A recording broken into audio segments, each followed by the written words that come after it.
Back on Inside Tennessee, good Sunday morning. Daniel Herrera, the Knox County GOP chair, and Matt Shears, who's a new dad. Congratulations, the chair of the Democratic Party, with us as well. Susan? Yeah, I want to follow up with you, Daniel, just talking about the money that the party's raised. You brought Charlie Kirk, conservative radio personality, in for the Lincoln Day dinner, and he charged $20,000 fee. How much did we net off of that, and what is that money going to be used for? Was some of that put into the city council races, or is it to be used for party building? Yeah, so let me start off by saying, yes, Charlie Kirk's fee was $20,000, but we actually, when it's all said and done, speaker fee was paid. When we paid the Lincoln Day expenses, we actually made about $20,000 for that fundraiser, which in the past, we as previous chairs have raised anywhere between $500 to maybe even just a few thousand. So we blew expectations out the water.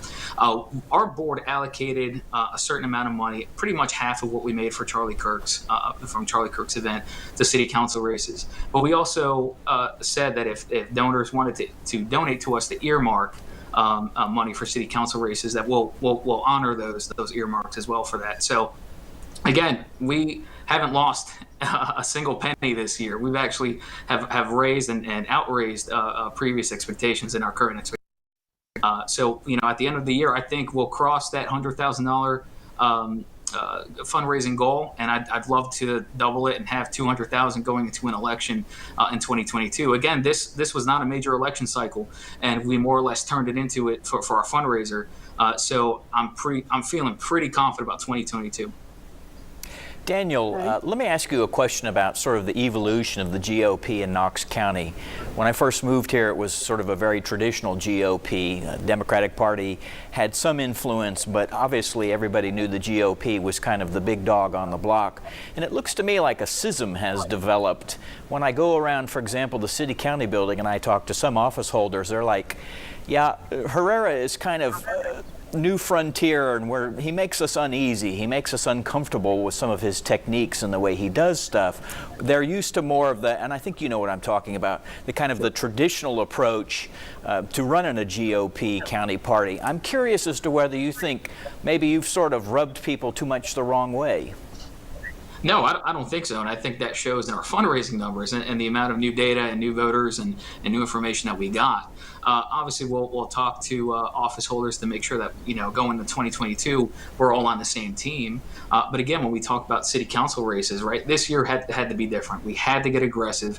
We haven't had a foothold in the city of Knoxville, and now we do. We have a starting point, and that's 9,000 voters that we have identified to more or less come out and support us. And it's all about moving the needle at this point. Keep raising money, moving the needle, and I feel confident the next time around we're going to have better infrastructure, more improved infrastructure, and that we're going to have some better results next time. But this is something that we have to build on. I think our party is growing, though.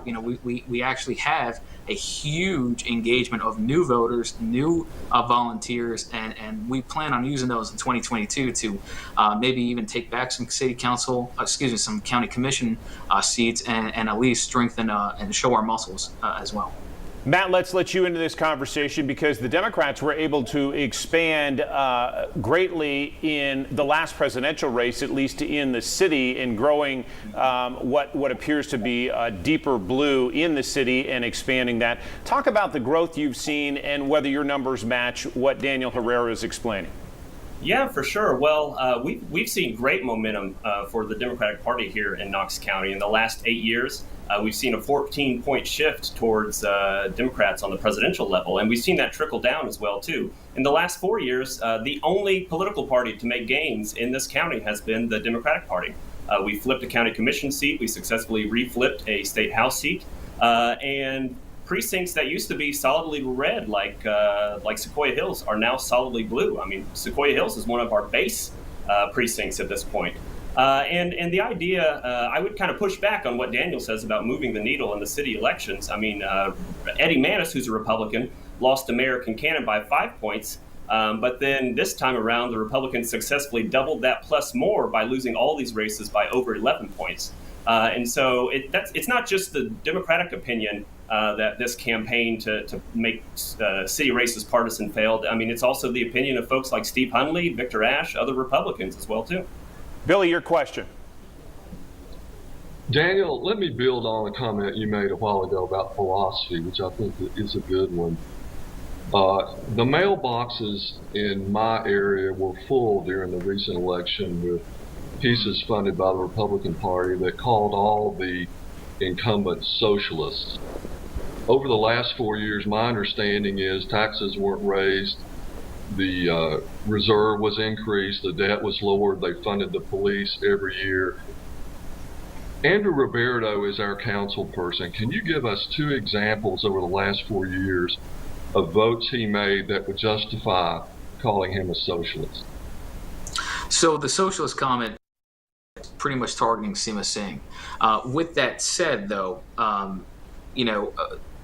I disagree that the Democrats on the city council have funded the police. We have a bunch of vacancies as well in our police departments. Additionally, if you want to talk about what the city council has done, is a $100 million essential reparations ordinance or resolution. Is that really within the confines of the city council and our government structure? I disagree. I think what we have seen is an activist political movement in our city council, and I think that the people are tired of that. If that wasn't true, we wouldn't have seen the explosion of voter turnout that we've had and the amount of new data, new voters that we have received. So, I think what happened was this cycle is that we definitely made the incumbents aware that we were paying attention, that we were getting involved, and we educated a bunch of people. Again, our biggest holdback, right, or our biggest setback is our starting point in the city of Knoxville. It's not so much our messaging. It's not so much that we didn't knock doors or we didn't engage voters. It's where we started. This is the first election that we're getting involved, and we're going to continue to stay involved. And again, I'm confident next time around that we're going to take some seats. Billy brought up those mailers. Matt, you made some particular points on those during the race and had objection to what was labeled a misprint or a mistake on one about poll hours. Your thoughts on that, and let's clear the air on this right now. Yeah, well, to touch specifically on funding for police, I understand that Chairman Herrera is new to town, but the idea that the city council has not funded the police is just not based in reality. When you look at the last 4 years, the funding for the Knoxville Police Department has increased every single year over the last 4 years. And then nationally, when you look at Joe Biden's American Rescue Plan, some of those funds that are coming to the city of Knoxville are going directly into the pockets of KPD officers. The city council has used and made some of those funds to go to bonuses for our brave men and women in blue that wear the badge. I mean, we are funding them with I believe, $2,700 bonus that's coming out of Joe Biden's American Rescue Plan through the city of Knoxville. And so that the idea that Democrats in the city are not funding the police is just absolutely ludicrous and not based in reality. Regarding councilors, I would just say that the people of Knoxville saw through all of those lies and disinformation. We've got to take a quick break. Daniel Herrera, do you own the mistake that was on those flyers about polling hours? Oh yes, that was a mistake on our end, and we apologize for it. It was not intentional by any means, and it was an error. We have another break to take on Inside Tennessee. Back with more of our conversation. Susan, you'll lead us off.